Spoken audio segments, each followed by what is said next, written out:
Good morning, good afternoon, and good evening, and welcome back to a World Cup episode hosted by a host here at Top Tier Talk, where today we talk about a juicy little 6-2 win for the English and a 2-0 draw, a 2-0 win for the Netherlands, where also Qatar lose their first opening game of the ceremony. So let's get into it. So, boys, let's get straight into it with Qatar. What do we think about that? I watched Because the game. I just wanted to make a little comment on that because I believe every single host has actually won their opening game, no matter who it's been, Yep, and now Qatar's dropped that. no shock Wow. there. They wouldn't be in this World Cup if they weren't the hosts, and they. I'm worried because I don't want a team to be worse than Qatar in this World Cup. But if they are, then this is going to be a long World Cup, isn't it? They were shambles. Do you know it They was were shocking. I actually watched the kind game. I actually thought it'd be a 1-0 win after I saw that offside thing. Everyone was thinking, "Oh, it would get rigged central," because we didn't but see it the was leg offside because though. it's That's the yeah, it issue. was, it was. This one, yeah, but Mm, we didn't see it when we first saw it. We were thinking, what's how's the offside here? So everyone was thinking rigged, rigged, rigged. 1-0 yeah. win Qatar, and then obviously it came into fruition where Enner Valencia came into play, into a power play, should I say, and scored a brace against them. So tough one. Mm. Tough one for them to take Yeah. I anyway, because mean, being the hosts of the cup, my obviously, surely you're thinking they'd do a little bit better, but my their hunger. assessment was I guess it kind of we were going to lead into Iran as well. It shows how like behind Asian football is because Qatar won the 2019 Asian Cup, so there's obviously a drop in quality between like continents, etc. Also, there was I think over 10 of the Qatar players were not actually born in Qatar, which is interesting, but I guess Shock. they're just not good enough, really. I mean, I thought maybe with the occasional stuff they might have nicked a 1-0, but obviously, Enner Valencia scoring two, which obviously had his part, and also a couple other Prem players. We saw Casado, etc. It's the Estepinian, Binyan. Yeah, yeah. Ecuador looked all right. Yeah. Fair enough. I think that's pretty much all we can cover about that because it was, as you said, it was box standard kind of 2-0 win for Ecuador. As you said, Ecuador quite bad. So I guess we have to move on straight away to the big boys of the World Cup Group B. Are we in? Yeah, should we just move on to the main game then? I think the Yeah. game we're all Iran, actually yeah. here to chat England about. 6, Iran 2. Amir, do you know what I want to start? I want you to start off because I know you were supporting Iran during that game. What happened? Um, Very good question. What did happen? First of all, I think I'm lagging a lot, aren't I? Just Yeah, a so little if bit. you want to very quickly I clarify, mean, am I want to speak for Right, Iran in okay. this game since you're lagging. I was Go going to for it. You say, go so first in then. that game, you see smaller teams at World Cup. Sometimes they do so well, and some players that you haven't even heard of come out of nowhere and they do well. And that's because they almost have an element of, we might never play a World Cup again, or we might not be in it next time. And with Iran, the problem is that Iran have been in the last two World Cups and they don't really have that much competition from what I can see to get in. So you don't get that from them. Whereas when you get like a Wales or even us, Republic of Ireland, every time we've been in it, we fight like it's just there's no tomorrow. And then players that aren't that good end up doing so much better than what they would normally above their ability. Like you saw how Robson Kanu that one time. So with Iran, you don't get that. And that's why today they got destroyed. They didn't even forget about the quality of football. You didn't look like you were trying that hard. And that's terrible considering it's a World Cup. You should be fighting as if there's no, another World Cup, but there will be. You'll be in the next one probably. So that element of it goes, and then it comes down to quality in England or a class apart. We were unbelievable that game. I have to admit, Amir, we were absolutely unbelievable that game. Um, in the first half, it looked like fluid football. It seemed like Southgate saw the light. Instead of playing five at the back, we played four, which is actually great news for us English fans. A little bit of happiness for once. Harry Maguire's different gravy for England. Can we all just get that straight? Chavez's shit for Man United, but for England, he's a dominant Mm. animal.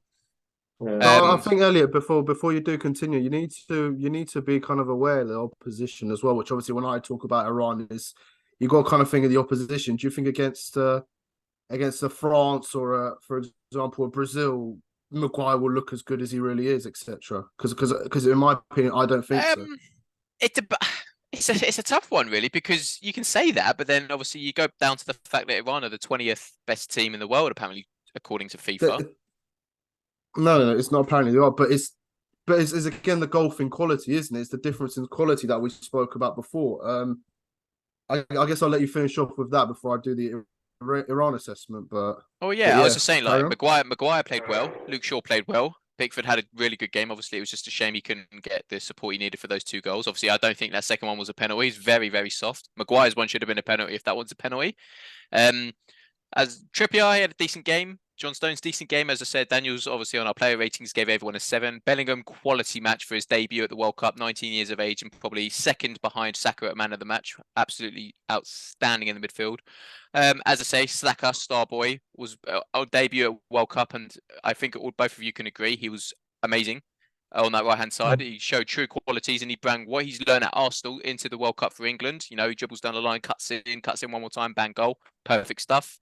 And yeah, you know, Kane cut double assist. Sterling, I think he got a double assist as well. I hate to say it, Amir, but obviously you'd think Mount would have turned up for England as well when he usually does, but he didn't. He didn't really. He was a bit okay, in my opinion. He was okay. What do you mean by turning up? Why? Because he didn't get a goal or assist. That's not turning up. Because He the didn't team turn. won No. 6-2 If you watch the overall, game, no. If you watch the game, he wasn't that good, in my opinion. He wasn't really What do you- mentioned that much. in what- He wasn't in the positions that he should have been. That I think Bellingham was probably taking over from Mount, but I don't know. They still did a job, as I say, a job. But I'll say one more thing about England before we go into Iran, man. In that game, Saka proved why he should start over Foden. But there's one issue in that team now because Mason Mount doesn't deserve to start in the position that he does because there's a player that's better than him. That's Phil Foden. Now, this is where the problem comes in with Pep Guardiola because we don't know what Phil Foden's best position is. That guy plays different positions for Man City. And this is where it's now costing the individual player because if Foden was an enforced attacking midfielder, he would be starting for England right now. But he's not because we don't know where he plays. And he is unequivocally better than Mount in that position. But it's just a case of he's almost treated like a right winger, sometimes left winger. Can he play as an attacking midfielder? We don't even know. And he's even played false 9 for Man City. yeah. So I know Well, I was Pep going to does say, his thing. But yeah, it's a shame because Foden does deserve to play. thank you. I just wanted to say, let's say for example, Madison wasn't injured. Would you start Madison there as the number 10? And it's a player that has played there more than Foden, I guess, and this is where it kind of costs Foden. But Madison's played only 1 game for England, though. That's the thing, though. So it's like yeah, but then Saka just hasn't like played kind a of World Cup dropping game. Well, Mount's played loads of games for England. He was the most ineffective out of everyone. He was okay. He wasn't. Yeah, bad. he was okay. Exactly. Yeah, he wasn't. He was okay. He did a job, but he wasn't the most effective. When you have out of players like everyone Phil on the pitch. Foden, when you have what that do you want him bench, to do more? Is it because there's no goal in assist? Is that it? No, Is it 'cause there was no. goal in If assist? you watched the game, uh, he wasn't as effective as most of the time he could be. How you do you just want him start to be thinking more of the other effective? players. And It's in not what way would you necessarily like him about to him, get more Amir. involved? It's not about him. It's about what you have then on the bench because this is a World Cup. It It's not sounds last like long. it is, though. No, but it's not. It's not going to last long. So you want your best players on. Phil Foden would do better than what Mount did in that game. Which, by Mount standards, sure he did okay, but you've got better players. Like try out Foden at number 10. We'll see what happens. You know, at the end of the day, like if we go into who have we got next, I believe we've got USA next. I think so. Let's say we go into the USA and we play the same team, we get a result of that. Perfect. Why not try like a Foden at number 10? Or is it just playing safe throughout the World Cup? Probably will. Who knows? He needs to.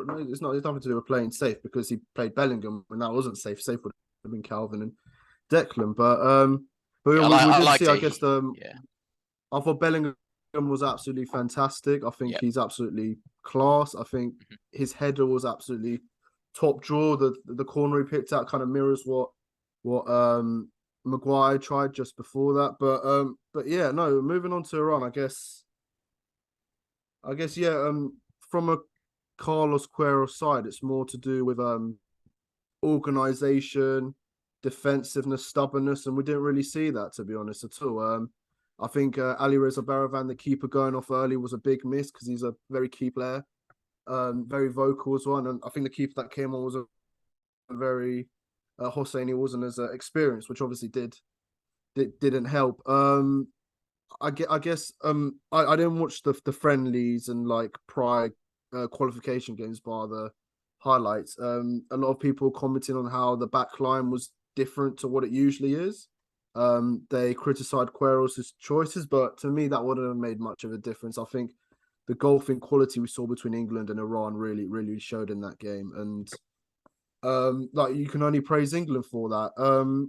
I guess not having as many players playing in top 5 leagues in Europe for Iran obviously isn't good, is it? Because obviously the Persian league's not good quality really compared to Europe, etc. So I think that's obviously where the gulf and the difference in quality shows. And obviously the opponents in Iran play in Asia as well, probably not good enough. The Qatars, the Iraqs, etc. So that's kind of it. And I guess their ranking kind of shows they are probably the best in Asia, bar South Korea. But if you compare it to it's other tough. continents like South As you said, I was going to say, yeah, I was going to America, leech onto that, Mir, Europe, when you said it's tough because obviously all these European like leagues, like let's say for example you have great players. I know obviously Jahanbakhsh, he used to play for Brighton, I believe.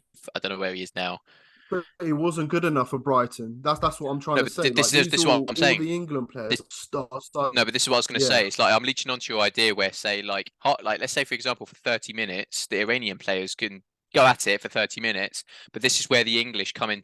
Obviously not just the English, but like the French, the German, the Spanish, they can play for 90 so I minutes mean at a top golf in quality. quality. It's no, it's just it's keeping that consistency because Iran can play good football for half an hour, but then they'll just gas themselves out, and then it's like, oh I crap, what don't do we do think they now? can. I don't think they can. I don't think Iran have the good enough players to play good football. I think the way Kerosh plays is what kind of worked previous World Cups. It's just as defensive as possible. And then if you get 2, 3 chances, you nick a goal like in Morocco last World Cup. It was a last minute an own goal, and that was 3 points there. There's like these like defensive rigidness. But no, I guess the only kind of positive or the two positives I can bring was Mehdi Taremi's performance. I think the one chance he did get, he did score. It showed clinicalness from him, and he's obviously our best player, and he plays in Porto as well, which obviously helps as a European league. It's not top 5, but Still, yeah, still it's still plays good. Champions League. He plays high quality. And I guess the other big positive was, and it's gonna get political here a tiny bit, was the fact that it's nothing to do with football here, that the Iranian players didn't sing the national anthem and kind of showed they're with the side of the protesters, the human rights movement that's going on in Iran, which I was very, very happy about. They showed that because they did get a lot of criticism prior for being with the president, etc. So I was happy with that. But I think in terms of Iran, I don't think Iran's in the players are in the right mindset to play this World Cup. I don't think they should have been in it from the beginning with obviously what's going on with Russia, with their drones, etc. And obviously with what's going on back in the country, everyone obviously is very depressed in Iran right now. I think that might have had a little bit to play in it. Not a lot, but I think that kind of obviously in the players' head as well. I didn't see much togetherness in that team that I did last World Cup either. So I don't know if it's just that game or I was going to the say, occasion. are you like strong-headed going into the games against Wales and USA, or what are you thinking? Strong-headed. I hope Queiroz learns from this game. Okay. I hope there's a bit more. I guess he picks a more of a lineup that he's more familiar with. If that's obviously what people were saying. I think Taremi is the only limelight. I think his goals. He scored 2 goals. It's a bit of positivity that we've got a striker that can score, that can finish. And Azmoun coming on and he hit the crossbars, or him coming back because he's been injured as well, is obviously a bit of a positive. But no, overall it wasn't great, really, was it? I mean, I didn't expect much, to be honest. I didn't expect it to be 6-2 though. No, neither did A I. 2-3-0 Yeah. would have what I expected, but a 6-2 obviously showed, because from where on, what I expect was defensively solid, not solid, but defensively organised, and there was none of that, to be honest. England ran rings around there, and I guess that's just the kind of positive for England. That's it. That's it. Obviously, But yeah, I was going to say it. Obviously, that sums up basically England versus Iran. It's going to be a strange one going. We'll have to see what happens against USA and Wales tonight as well. Obviously, the game's going on right now.